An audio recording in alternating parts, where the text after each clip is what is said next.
Here, get some warmth in you. Smells good.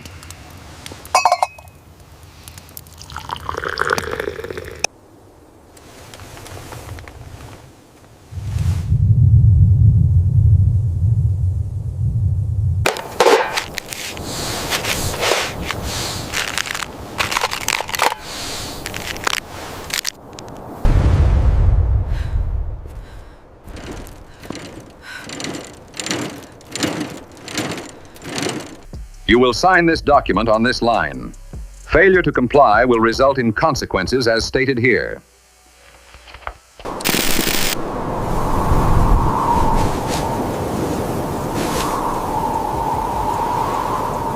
January 17th, 1945. Somewhere beyond the Apennine ridgeline in the Pietramala area of Italy, the winter has teeth.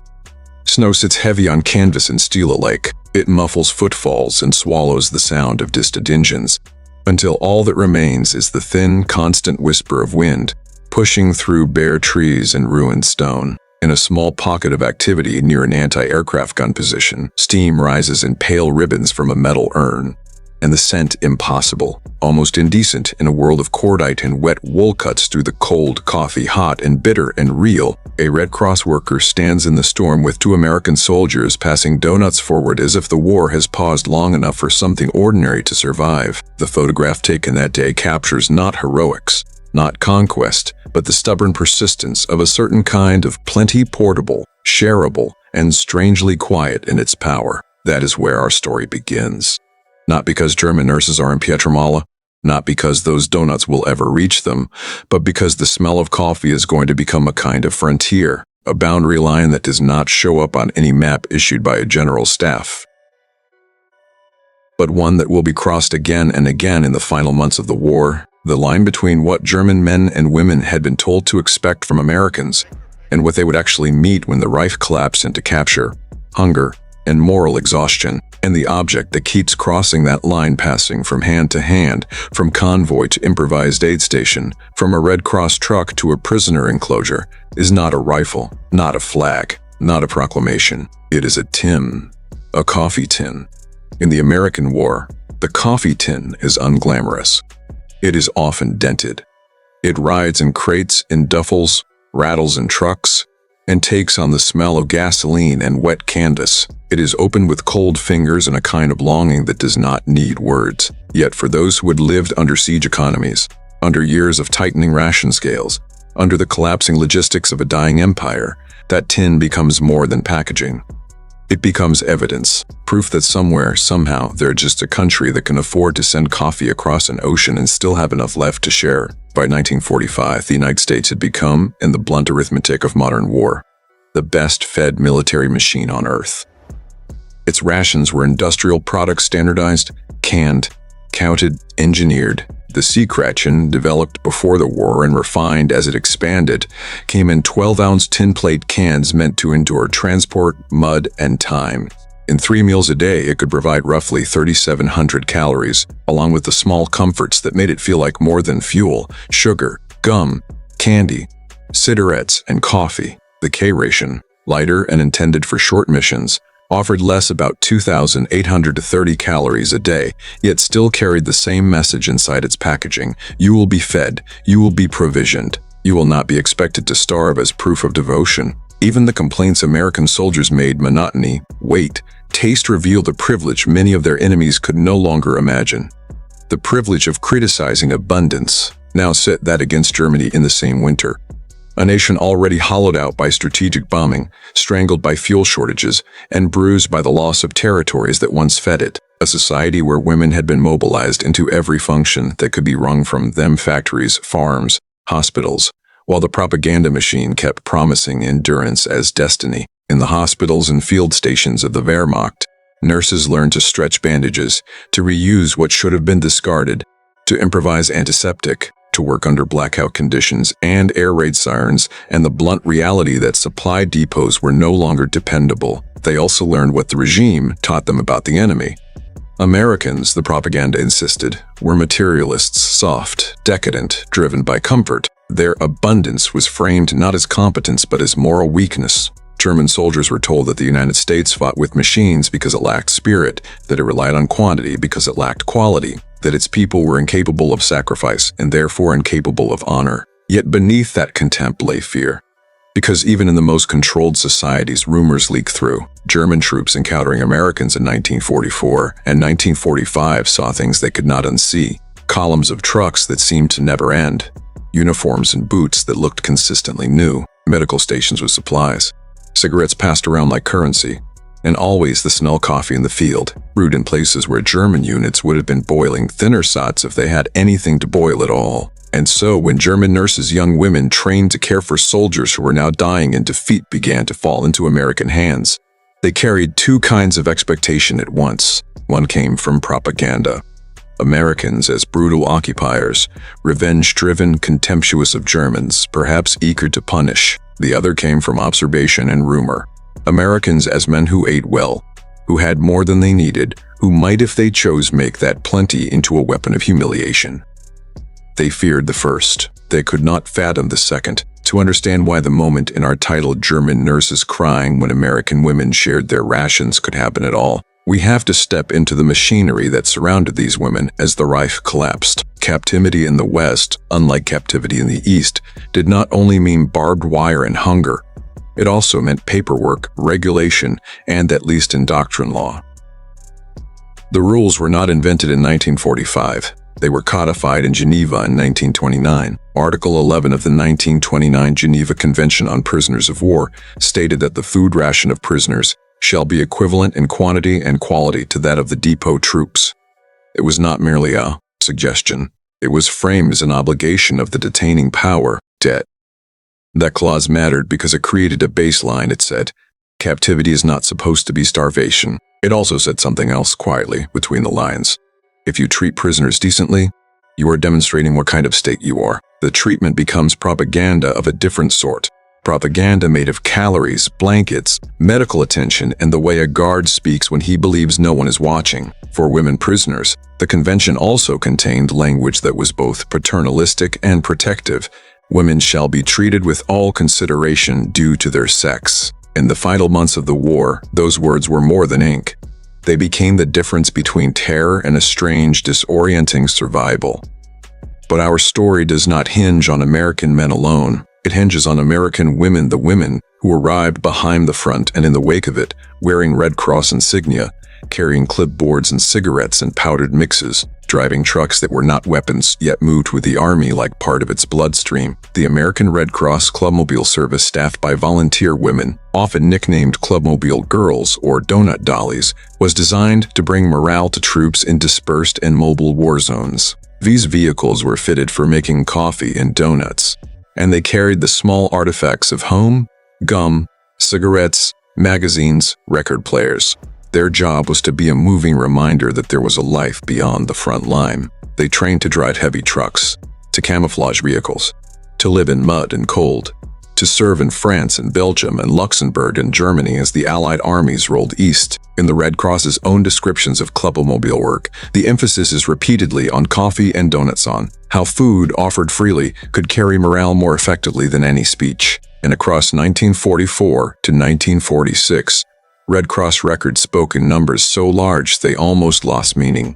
Nearly 254 million donuts served by Red Cross personnel, with tens of millions attributed to Clubmobile crews. One group, stationed in continental Europe, could serve 80,000 donuts and 34,000 cups of coffee in a single week, labor performed in the cramped confines of mobile kitchens by women whose faces were expected to look calm and bright no matter what lay beyond the serving window. This is where the coffee tin begins to change meaning. For an American soldier, the tin is part of the routine. Open, measure, brew, curse the taste, drink anyway. For a Red Cross woman, the tin is a tool. Coffee is comfort. Coffee is a pause. Coffee is a taste of home strong enough to make grown men blink too long and look away. But for a German nurse in 1945, the coffee tin can become something else entirely. A symbol of the enemy's economy, yes, but also a symbol of the enemy's choice. Because the moment a portion of rationed American food is not merely consumed but shared, It stops being logistics and becomes philosophy. We need to imagine the end of the war not as a clean cutoff, but as a grinding collapse, with human beings caught inside it like debris in a flood. In occupied Germany, in the camps and provisional hospitals and displaced person centers that sprang up amid ruins, the scale of dislocation was staggering. Post-war Germany held millions uprooted by war-forced, liberated, prisoners, refugees, people who could not or would not go home. Many accounts use a figure of about 7 million displaced persons in Germany after the war, with UNRRA a peak responsible for roughly 715,000 of them. Even when our Path A story is focused on German military nurses captured by Americans, it cannot fully escape that landscape, because by 1945, nurse and prisoner and civilian were categories collapsing into one another under the weight of ruin. The war shredded the neat labels, yet the specific emotional core of this tale, the tears, the rations shared, the stunned reevaluation of Americans, belongs to the moment of capture and immediate aftermath. When German nurses confronted not abstract policy but living people, they expected hatred, they expected interrogation. Many expected humiliation, perhaps worse.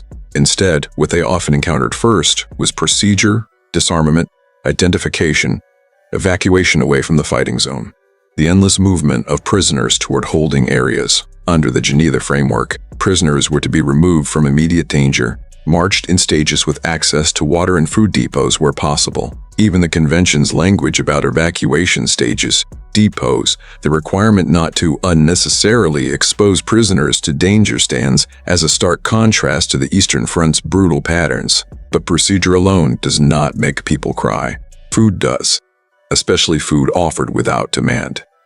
Because hunger is not only physical. Hunger is memory. Hunger is humiliation. Hunger is the body learning, day after day, that it is no longer a priority for the state that claims it.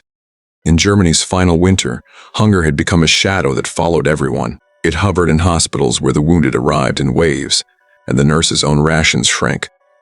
It lived in the letters from home that spoke cautiously of shortages. It lived in the faces of civilians who had learned to barter and scavenge. It lived, too, in the war's moral exhaustion and exhaustion that made people willing to believe that the victors would answer suffering with suffering. So when an American woman, perhaps a Red Cross worker attached to the advancing army, perhaps a nurse in an army medical facility, perhaps a clubmobile volunteer lingering after VE Day stood across from captured German nurses and did the unexpected, it struck at the heart of that expectation. She opened a ration. She did not have to. Rations were counted. Even in the most well-supplied armies, supplies were not infinite. They were tracked, allocated, shipped across oceans. The American ration came in cans precisely because it needed to survive transport and storage. It was war food, made to be controlled and predictable, and coffee in particular, was never just calories. Coffee was morale. It was wakefulness. It was the taste of the civilian world in a place designed to destroy civilian life. Now picture the coffee tin in that moment. Metal, dull, stamped, and official. A tin that could have remained private, reserved, used to bolster the stamina of Americans alone. Instead, it becomes a gift.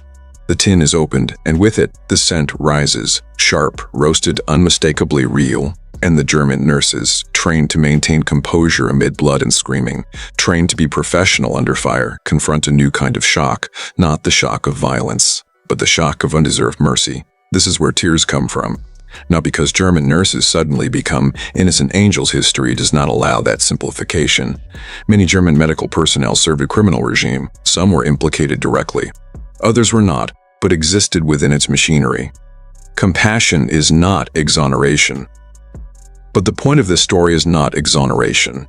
It is transformation. It is the way a single human act can puncture a worldview that was built, brick, by propaganda. The Reich had told them the Americans were morally rotten, incapable of discipline, incapable of restraint, weak. Yet here was restraint of a different kind. The restraint of someone who had the power to deny and chose instead to share. The coffee tin offered across the line becomes a question. If the enemy is this, then what have we been told? And if we have been told lies about this, what else has been a lie? In the background, the larger machine keeps turning. American Red Cross clubmobiles, those improvised cafes on wheels, were never designed for German prisoners. They were designed for American morale. Their windows opened toward the men in U.S. uniforms, toward the endless columns that pushed through France and Belgium and into Germany. They distributed coffee and donuts, gum and cigarettes, music and the sound of a woman's voice that did not belong to war. Yet war does not always obey the intentions of planners. As the front advanced and then ended, the landscape of need widened. Prisoners appeared everywhere. Men, boys, old men, women in uniform, women in service roles, civilians swept into captivity by geography more than ideology, and humanitarian structures, formal and informal, began to collide. Army policy, Red Cross practice, Geneva Doctrine, personal instinct. Somewhere inside those collisions, the moment happens, American women share their rations with German nurses, and German nurses cry. The tears are not only gratitude, they are the body's release after sustained fear. They are the collapse of a posture held too long, posture as discipline, posture as survival, posture as ideology. They are the shame of needing, they are the confusion of receiving. They are the shock of realizing the enemy's hands are not closing into fists. They are also, in a cold and complicated way, the beginning of an ideological defeat that no artillery barrage can accomplish. Because bombs destroy buildings.